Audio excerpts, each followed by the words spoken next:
Hey guys, Troy Field Tech here. Today we're working on a QSX15, doing the oil cooler housing assembly. Kind of a easier job, but still a fairly extensive project. So today I'm going to walk you through the step-by-step on how to do it. I'm here with my coworker Austin. He's on the other side cleaning up the spill. So you might see his ugly mug, but give him a chance. So, right in here, this is the reason we're replacing it. Here, have that. There's a hole in the bottom of the oil cooler. And it's this entire housing assembly right here, as well as the oil filter and that stick hose are getting done, and then we're replacing the coolant. Got some pig mats down, courtesy of Idaho's second favorite field tech. So let's get started. We're gonna pull the oil filter off and then all the bolts all the way around. We're gonna drain it first out of this plug here, and then get everything pulled off, get all the wiring tucked out of the way, and then we'll pull this assembly off, and then we'll move the actual oil cooler from this one onto the new one that's over here. Step number one. I don't remember how this goes. It can go either way. It'll roll on itself. Okay.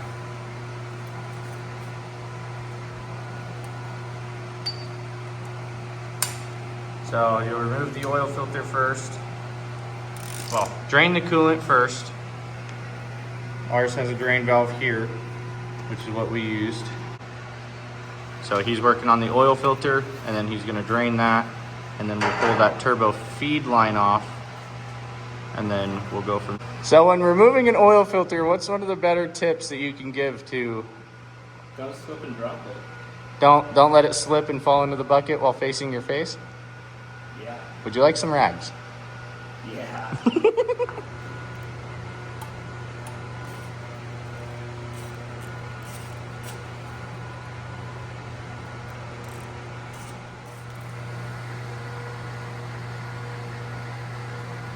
Looks like we got some.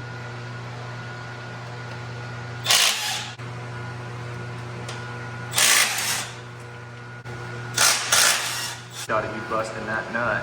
Oh, dude. Dude, Not as good as my money shot. I'm leaving all of this in.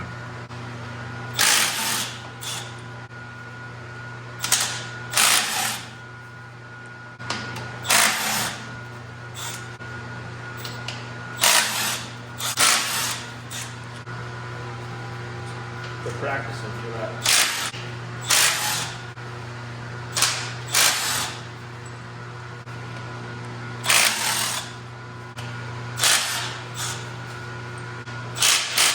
That has a wobbly.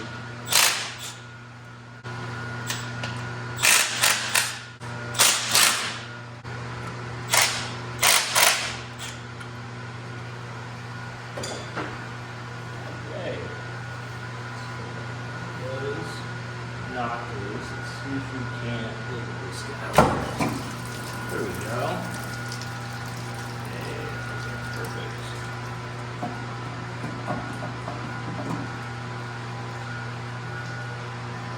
So you just yank on this. I had to get in there for Austin. Get that off out of that hole. And now we should be able to pull that. Definitely get it.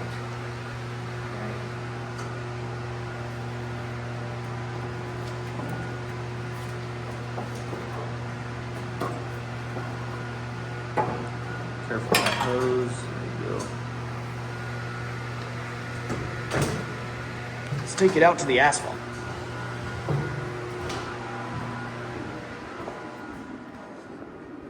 Oh shit. Yeah, don't do that. Oh, or that.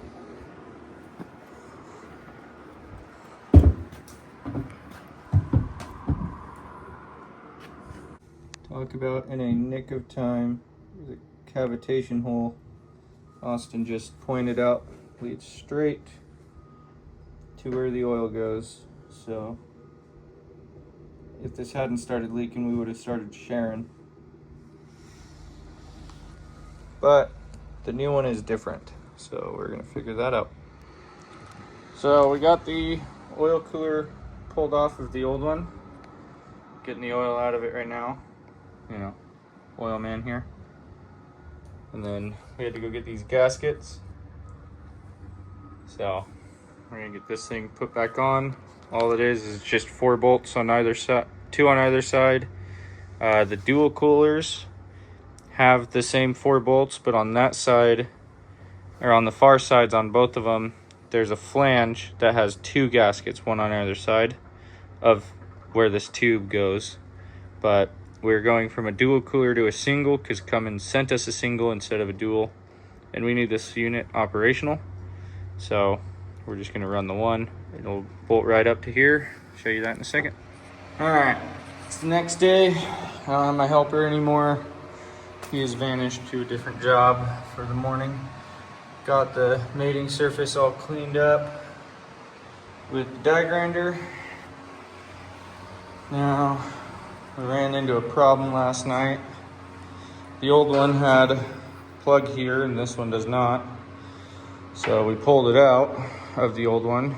Had to go back to the shop to get the 19 Allen because I didn't have it on my truck. And now, come to find out, that's a different size on the new cooler. So thanks, Cummins. Waiting on the parts guy to find us one of those. All right, guys, it's been, well, a week almost since we started this project, but we're back out here. So we got the end plug on and it's torqued down. Got this plug, that plug, this line in, this plug, and its pressure regulator. This one, these 2. So now we're just installing it. So you're gonna just feed all your bolts in on all the holes. Don't tighten any of them yet, past hand tight. And then you'll crank them all down. All right, so you get all your bolts in, get them impacted tight, or if you have the torque spec, actually torque them down. We do regular maintenance on this, so we can check it periodically. This one's got wire harness hold downs that go behind some of these bolts. They're there and there. And then just make sure you plug everything back in on your harness. And if I can do it one-handed. This is why I love editing. And then you'll hook up your alternator again, and then we'll get this oil feed and return put on. I'll come back for that. All right, so got the wiring harness all finished up, attached it to the alternator, that plug. So your feed line is just this little flange nut deal right there, and that one just slides in behind the ground. So I'm gonna lube up the new oil filter and put it in, and then we should be ready to put this hose on after that, and then fill it with coolant out of the flush trailer.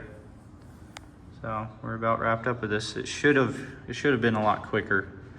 So you got to move the oil cooler over if you do just the housing. It's 4 bolts, it's 10 millimeter, 12 points. If you have the dual cooler like the one we took off, we installed a single because Cummins sold us the wrong one. We had to use it. The dual has 6 flange gaskets that you'll need. You'll need the housing gasket. And then from there, it's just basic handles. But you just move the cooler over to the new housing, move all your plugs over if it's correct. Ours was not, so we needed that plug and those 2, and I think another one right there. Or no, it's right there.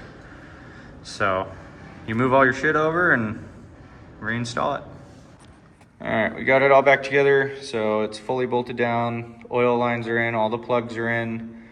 Coolant hoses are back together, the wiring's back together. So now we're gonna use this fancy hose we've got put together on it. Grab the line from the flush trailer outside, pick all this crap up and fill it with coolant.